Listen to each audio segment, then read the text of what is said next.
Bienvenidos a todos a esta inmersión profunda en un tema clave para el futuro de la educación en Chile. Así es, un tema que sin duda. Y que está diseñado especialmente para ustedes, que se están formando como los futuros líderes y analistas de la política educacional. Exacto. Hoy nos vamos a sumergir en un documento que yo considero clave para comprender Clave. las dinámicas actuales de nuestro sistema educativo. Nada menos. Se trata del informe de recomendaciones de la Mesa Técnica del Sistema de Admisión Escolar. O SA, para abreviar. Exactamente la SA. El famoso SAES.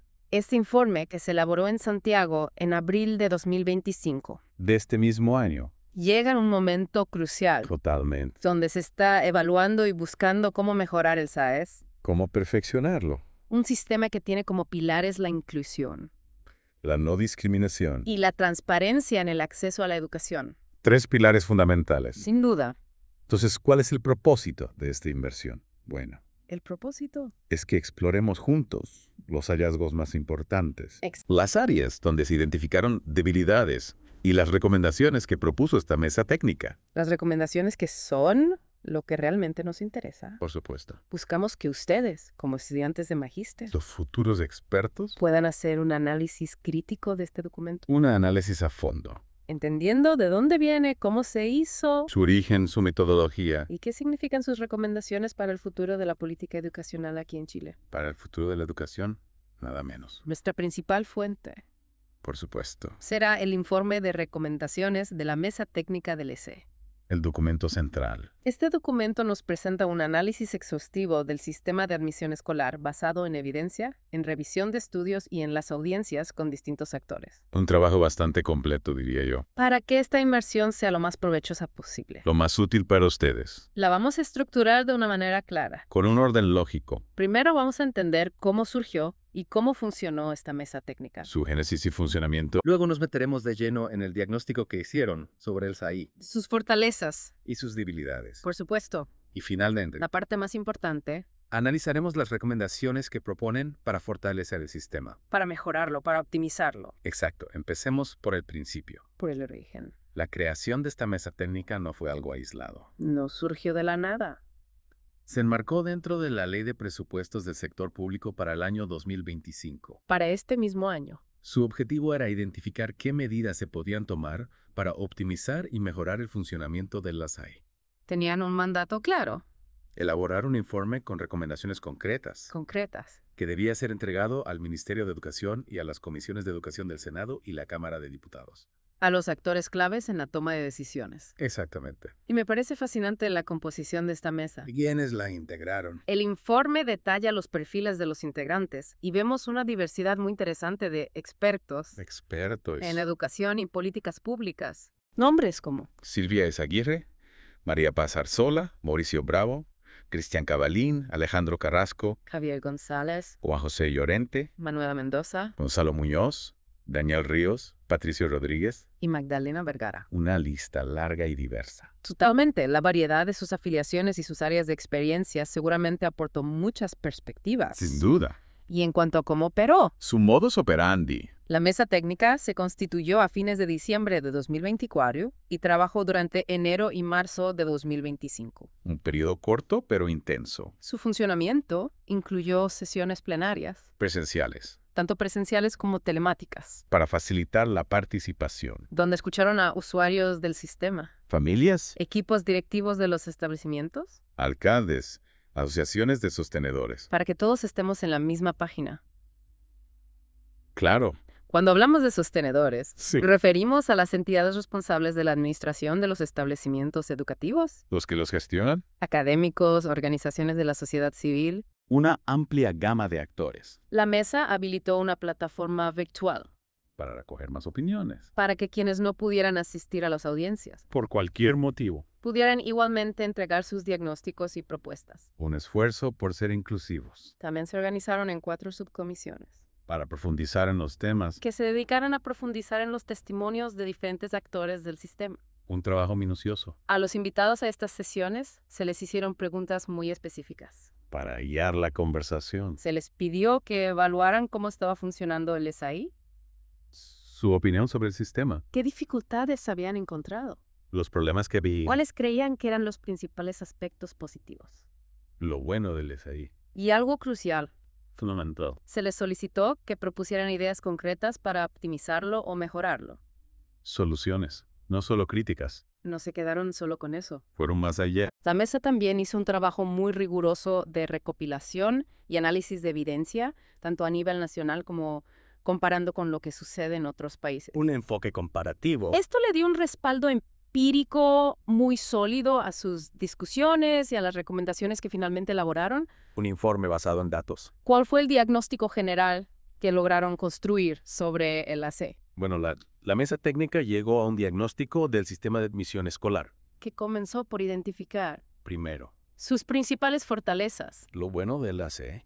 Y aquí hay varios puntos que me parecen importantes. Totalmente de acuerdo. Una de las fortalezas fundamentales que destaca el informe La primera que me viene a la mente. es que el AC se basa en una plataforma digital centralizada Todo en un solo lugar. y utiliza lo que se conoce como un algoritmo de aceptación diferida. Un algoritmo. Este diseño tiene como objetivo principal Maximizar las preferencias. maximizar las preferencias de los postulantes utilizando criterios claros y transparentes. Que todos puedan entender. Quizás aquí valdría la pena detenernos un segundo para explicar qué significa esto del algoritmo de aceptación diferida. Una buena idea, Básicamente, en términos sencillos. el sistema no empareja inmediatamente a los estudiantes con su primera preferencia. No es un sistema de primero llegado, primero servido. En cambio, realiza varias rondas, Varias. considerando las opciones de todos los postulantes De todos. y la capacidad de las escuelas, Los cupos disponibles. antes de asignar las vacantes de forma definitiva. Un proceso más complejo, Esto busca ser más justo más equitativo. y evitar que las familias intenten manipular el sistema eligiendo opciones menos deseadas, pero con más probabilidades de admisión. Un sistema más inteligente. Muy buena aclaración. Gracias. Esta plataforma centralizada Sí. y este algoritmo Han llevado a transformaciones importantes. en cómo se postula, Y se realiza la matrícula. en los establecimientos que reciben financiamiento público. En el sistema público. El informe subraya avances en objetividad, transparencia, equidad en el acceso, eficiencia del proceso. Y modernización general. Los datos también son bastante reveladores. ¿Qué nos dicen los números? Durante el año académico 2023, un 63% del total de estudiantes que se matricularon en un nuevo establecimiento lo hicieron a través del LES. La gran mayoría. Esto nos da una idea de la importancia que ha adquirido este sistema. Como la principal vía de ingreso. Y no solo es el mecanismo principal, Sino que ha demostrado tener altos niveles de eficiencia funciona bien. en la asignación de cupos. ¿En qué sentido? En el proceso del año 2025, El año pasado. el 53% de los postulantes fue asignado a su primera preferencia. Más de la mitad. Si ampliamos un poco la mirada, Mirando más allá. un 70% logró quedar en alguna de sus 3 primeras opciones Un porcentaje alto. y un 74% en alguna de las preferencias que había declarado. Casi 3/4 partes. El informe destaca que estos porcentajes son comparativamente altos, Comparados con otros sistemas. lo que subraya la efectividad de este algoritmo de aceptación diferida. Para satisfacer las preferencias. Otra fortaleza clave Que no podemos olvidar. es esta transparencia, la objetividad y la trazabilidad de todo el proceso de postulación. Todo queda registrado. La estandarización de los criterios que se utilizan para la admisión, Criterios claros. los cuales se basan en principios de no discriminación. Momento. Y la publicación clara de cuáles son estas reglas del juego. Para que todos sepan cómo funciona. Son elementos fundamentales. Sin duda. Además, el portal web del SAE juega un papel crucial Es una herramienta importante al entregar información muy organizada a las familias. para que puedan tomar decisiones informadas. Un punto que no podemos dejar de mencionar Un punto clave. es cómo el SAE ha permitido eliminar ciertas prácticas que eran excluyentes, Discriminatorias que se observaban antes de su implementación. en el pasado. El informe nos recuerda que anteriormente algunos colegios particulares subvencionados Y también algunos municipales. utilizaban mecanismos de selección que se basaban en el nivel socioeconómico de los estudiantes. Todo en su rendimiento académico previo. El SAE ha buscado activamente hacerse cargo de este problema, Impidiendo la discriminación. impidiendo que se realicen este tipo de prácticas discriminatorias de manera arbitraria. Un gran avance. También se destaca como un logro importante del SAE el haber facilitado el acceso de estudiantes que tienen necesidades educativas especiales a la educación regular. La inclusión es fundamental. El sistema ha logrado, en cierta medida, que estos estudiantes puedan matricularse en establecimientos que antes quizás eran menos accesibles para ellos. Un paso importante. El informe también aborda el tema de la satisfacción de las familias con el proceso. Interesante. La encuesta nacional de apoderadosas SE del año 2024 reveló ¿Qué nos dice la encuesta? que el nivel de satisfacción está directamente relacionado con el resultado de la postulación. Si consiguen su primera opción, Un 46% de quienes obtuvieron una asignación exitosa los que quedaron donde querían, calificaron el sistema con una nota de 6 o 7. una buena nota. Esto sugiere que la percepción que se tiene del sistema está muy ligada a si se consigue o no la primera opción deseada. Lo que es comprensible. Quizás esto nos habla de una expectativa muy alta por ciertos establecimientos. O de una necesidad de entender mejor. ¿Por qué esas primeras preferencias son tan importantes para las familias? Un tema para investigar, Exacto, y finalmente, para terminar con las fortalezas. otra gran fortaleza que se le reconoce al SAE es su capacidad para generar una gran cantidad de información que es muy valiosa para la toma de decisiones. Datos, datos, datos. El sistema recopila datos de forma sistemática y a nivel nacional sobre la demanda que existe por educación. Sobre lo que las familias quieren. ¿Cuáles son las preferencias de las familias? ¿Cómo se mueven los estudiantes entre los establecimientos? Los flujos de movilidad. ¿Y cuál es la cobertura territorial de la oferta educativa? ¿Dónde están las escuelas? Toda esta información es fundamental para poder planificar y diseñar futuras políticas. Para tomar buenas decisiones. Pero, como bien sabemos, ningún sistema es perfecto. Siempre hay margen de mejora. ¿Cuáles fueron las debilidades que logró identificar la mesa técnica? Bueno, las debilidades que se identificaron son varias. Y reflejan tensiones Y desafíos. importantes. Una de las principales tiene que ver con las limitaciones que existen para la selección en aquellos liceos que son percibidos como de alta exigencia académica. Los liceos de excelencia. En las audiencias, muchos participantes expresaron su desacuerdo con la eliminación de la selección académica en este tipo de establecimientos. Un tema controversial. Si bien la normativa actual contempla un régimen especial para ellos, Un régimen especial. la forma en que se ha aplicado se ha reducido. Lo que ha generado cierta frustración. Y muy ligado a esto ¿Sí? está el hecho de que el SAE, en el proceso de asignación de vacantes, no toma en consideración el rendimiento académico previo de los estudiantes. El rendimiento no es un factor. El sistema utiliza una jerarquía de criterios para resolver cuando hay más postulantes que cupos disponibles. Cuando hay sobredemanda. Pero esta omisión de rendimiento previo es vista por algunas familias como algo injusto. Especialmente por aquellas que buscan para sus hijos liceos, con un enfoque académico muy riguroso, Otra debilidad importante que se señala en el informe. es la rigidez que presenta el sistema para poder atender situaciones que son excepcionales. La falta de flexibilidad. Tanto familias como representantes de diversas asociaciones de familias mencionaron Que la normativa del SEI a veces limita la capacidad de dar respuestas adecuadas a casos particulares. casos que no encajan dentro de los criterios generales. Un tema sensible.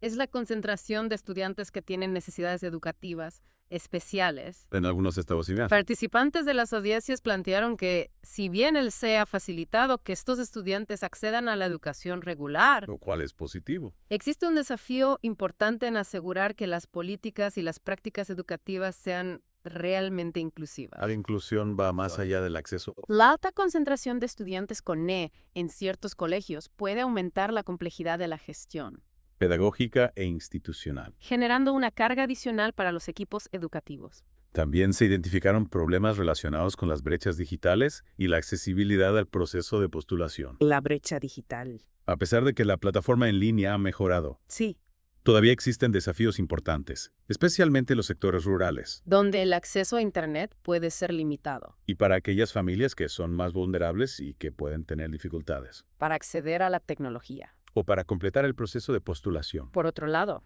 Cambiando de tema, directivos de varios establecimientos escolares reportaron dificultades ¿qué tipo de dificultades? a la hora de definir y calcular con precisión cuántas vacantes van a tener disponibles. Un problema de planificación. Esto puede afectar la planificación interna de las escuelas. Y generar incertidumbre, Un punto interesante que se menciona en el informe. es la falta de mecanismos que aseguren que las familias que son asignadas a un determinado establecimiento realmente compartan y adhieran al proyecto educativo institucional. Algunos apoderados manifestaron su preocupación por esta posible desconexión Entre las expectativas de la familia, y la propuesta educativa del colegio. para que tengamos una idea clara. Claro, El proyecto educativo institucional es como la carta de navegación de cada establecimiento. donde se definen sus valores Sus objetivos, y su enfoque pedagógico. su identidad. Y relacionado con la trayectoria de los estudiantes. Sí. Se identificó que no existen mecanismos automáticos que garanticen la continuidad de las trayectorias educativas desde los niveles previos al ingreso al establecimiento. Por ejemplo, de la educación parvularia a la básica. El hecho de que la cercanía geográfica entre el domicilio del estudiante y el establecimiento al que postula no se considere como un criterio de prioridad en la asignación La cercanía no es un factor.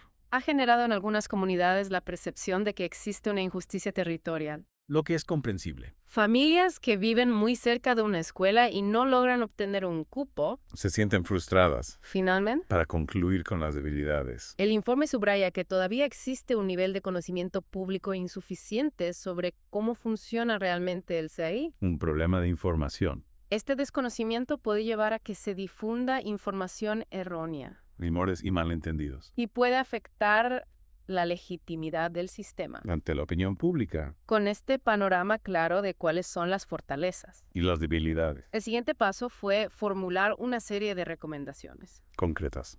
Es importante destacar que, de manera unánime, los integrantes de la mesa reconocieron el valor fundamental del CAI, Como una herramienta importante. que facilita la elección de escuela en condiciones de igualdad, que centraliza el proceso de postulación, que utiliza un algoritmo para optimizar la asignación de cupos, Que asegura la no discriminación. que genera información muy valiosa y que vela por la transparencia de todo el proceso. Un sistema con mucho potencial. Sin embargo, también estuvieron de acuerdo en que es un sistema que se puede y se debe perfeccionar. Siempre se puede mejorar. Y estas recomendaciones se agruparon en 10 dimensiones principales, Y esa área es clave. cada una de ellas buscando aportar las debilidades que se habían identificado. Y fortalecer los aspectos positivos. La primera dimensión La primera. se refiere a los liceos de alta exigencia académica.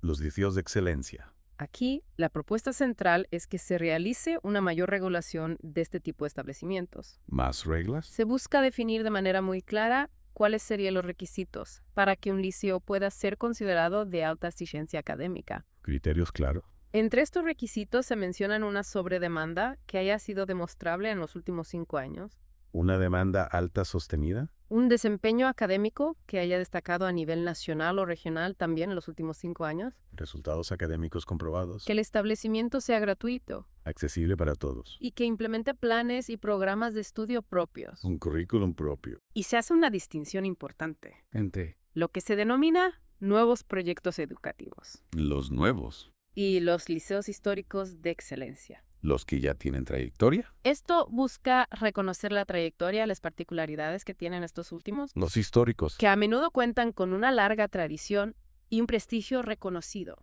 Un tema complejo. La segunda dimensión de recomendaciones La segunda. se enfoca en la ampliación de los criterios que se utilizan para priorizar a los postulantes cuando hay más demanda que oferta de cupos. Cuando hay más postulantes que vacantes. La mesa técnica recomienda considerar nuevos criterios, Nuevos criterios. que sean obligatorios, Obligatorios. como por ejemplo tener hermanos o hermanas que ya estén estudiando en el establecimiento al que se postula. Hermanos en el mismo colegio. Aumentar el porcentaje de estudiantes prioritarios. Los estudiantes de menores ingresos. Sugiriendo revisar al alza el umbral del 15% que se utiliza actualmente. Un porcentaje mayor. E incorporar la condición de tener necesidades educativas. Especiales. Y la situación de estudiantes sordos o con discapacidad motora como criterios que otorguen prioridad. La inclusión en los criterios. Para recordar, Aclarando. los estudiantes prioritarios son aquellos que pertenecen a familias de menores ingresos y que cumplen con ciertos criterios socioeconómicos establecidos por ley. Los que más necesitan apoyo. Y también se proponen criterios de priorización, Otros criterios. que serían voluntarios. Opcionales. Es decir, que los establecimientos podrían decidir si los adoptan o no. Flexibilidad para los colegios. Entre estos criterios voluntarios se mencionan la paridad de género al interior del establecimiento, Equilibrio entre hombres y mujeres. dar prioridad a estudiantes prioritarios adicionales al mínimo obligatorio, Más apoyo para los más vulnerables. estudiantes que provengan del mismo sostenedor Continuidad en el mismo sistema. y de manera bastante controversial. Un tema delicado. Se plantea la posibilidad de considerar el rendimiento académico previo. El rendimiento como factor. La incorporación del rendimiento académico como un criterio de priorización, aunque sea de carácter voluntario, seguramente generará un debate importante. Un tema que genera debate. Dado que uno de los objetivos principales del SAE al momento de su creación fue precisamente evitar la selección académica como un factor de admisión. Un cambio de paradigma. Será muy interesante observar cómo se interpreta ¿Y cómo se aplica? esta recomendación. La tercera dimensión de recomendaciones La tercera. se centra en fortalecer los proyectos educativos Wow. institucionales. Los PE. Aquí, la recomendación principal apunta a mejorar el nivel de conocimiento que tienen las familias sobre los PE. De los establecimientos a los que están interesados en enviar a sus hijos. Que sepan qué ofrece cada colegio, Se sugiere que se faciliten instancias, tanto presenciales como virtuales, para que las familias puedan interactuar con los colegios y conocer mejor su propuesta educativa. antes de postular. La cuarta dimensión de recomendaciones. La cuarta, Busca otorgar mayores atribuciones y más autonomía a los establecimientos. para poder atender situaciones que son realmente excepcionales. Casos especiales. Se recomienda descentralizar la toma de decisiones. Dar más poder a las escuelas. En cuanto a la creación de cupos excepcionales, permitiendo que los directores de las escuelas tengan la facultad de resolver casos críticos, Que estén debidamente justificados. siempre informando y rindiendo cuentas al Departamento Provincial de Educación correspondiente. Transparencia en el proceso. La quinta dimensión La quinta, aborda la usabilidad y la legitimidad del sistema. que sea fácil de usar y que la gente confíe en él. Aquí se proponen diversas medidas que buscan mejorar la forma en que se evalúa y se perfecciona continuamente la plataforma digital del SAI. Que la plataforma sea mejor. Optimizar la entrega de información relevante, A los establecimientos, como por ejemplo tener calendarios muy claros para evitar confusiones. y entregar información detallada sobre los estudiantes que han sido asignados a cada escuela. Para que las escuelas puedan planificar, Y también fortalecer la campaña de comunicación pública, informar a la gente, para informar mejor a las familias sobre cómo funciona el SAI. combatir la desinformación. Esto último es fundamental para poder combatir el desconocimiento que existe. Y para evitar la difusión de informaciones que no son correctas. La sexta dimensión de recomendaciones La sexta. se enfoca en cómo se podría mejorar la fase complementaria y de regularización del SAI, La fase posterior a los resultados. que popularmente se conoce como anótate en la lista, Para los que no quedaron en su primera opción. para quienes no estén tan familiarizados. Claro. Esta es la etapa posterior a la publicación de los resultados principales, donde las familias que no obtuvieron un cupo en sus preferencias pueden volver a postular a los cupos que aún están disponibles. Una segunda oportunidad. En esta etapa se proponen criterios de asignación que sean más claros. Y transparentes. Por ejemplo, se sugiere dar prioridad a aquellos estudiantes que están en un proceso de revinculación escolar. Los que necesitan volver al sistema. Asegurar que todos los procesos del SAI, incluyendo esta etapa, compartan el mismo calendario. Para evitar confusiones. Permitir que los sostenedores puedan crear diferentes causales para el uso de la plataforma, anótate en la lista. Con ciertos límites. Mantener la continuidad de las plataformas digitales que se utilizan. Que no haya cambios bruscos. Y también se plantea la necesidad de reducir la cantidad de postulaciones que se realizan a través de esta vía. Mediante una mejor fiscalización. Del proceso principal. La séptima dimensión de recomendaciones. Lo séptimo. Aborda la continuidad de las trayectorias educacionales de los estudiantes. Que los estudiantes puedan seguir avanzando. Se enfatiza la importancia de que los sostenedores de los establecimientos desarrollen mecanismos que permitan definir continuidades funcionales. Entre los distintos ciclos educativos, Por ejemplo, de la básica a la media. la octava dimensión La octava. se refiere a cómo se podría mejorar el proceso asociado al reconocimiento oficial de los establecimientos. Y a su infraestructura. Se sugiere que se faciliten los mecanismos de habilitación y la generación de condiciones adecuadas para que nuevos establecimientos puedan obtener el reconocimiento oficial, Para que puedan funcionar legalmente. especialmente en aquellos territorios donde se ha identificado una escasez de oferta educativa. Donde hacen falta más escuelas. La novena dimensión La novena. se centra en fortalecer la atención a la diversidad dentro del sistema escolar. La inclusión de todos los estudiantes. Se proponen acciones específicas para atender las necesidades educativas especiales de los estudiantes. Como por ejemplo, Mejorar la información que está disponible para las familias sobre los recursos y apoyos que ofrecen los distintos establecimientos. Información clara y accesible. Y también apoyar de manera más decidida aquellos proyectos educativos que tienen un énfasis en la inclusión y en la atención a la diversidad. Apoyo a la inclusión, Y finalmente, la última dimensión. la 10ª dimensión de recomendaciones propone el fortalecimiento de la institucionalidad del SAI en general. Fortalecer el sistema. Aquí, la recomendación clave es que se realicen evaluaciones externas del sistema con una periodicidad de al menos 5 años. Evaluaciones periódicas. Esto permitiría asegurar que el CSS esté revisando de forma constante Y que se puedan realizar los ajustes necesarios. para su mejora continua y su adaptación a las necesidades cambiantes del sistema educativo. Un sistema que evoluciona. Entonces, considerando todo esto, ¿Qué significa para nuestros auditores? para estos futuros líderes en política educacional, Lo que vemos en este informe es un esfuerzo muy importante por analizar en profundidad un sistema tan complejo como lo es el ESE. un sistema clave para la educación. La mesa técnica, a través de un proceso que fue participativo y que se basó en la evidencia disponible, Un proceso riguroso. logró identificar tanto los aspectos positivos que tiene el sistema como aquellas áreas donde claramente se requieren mejoras. Un diagnóstico completo. Para ustedes,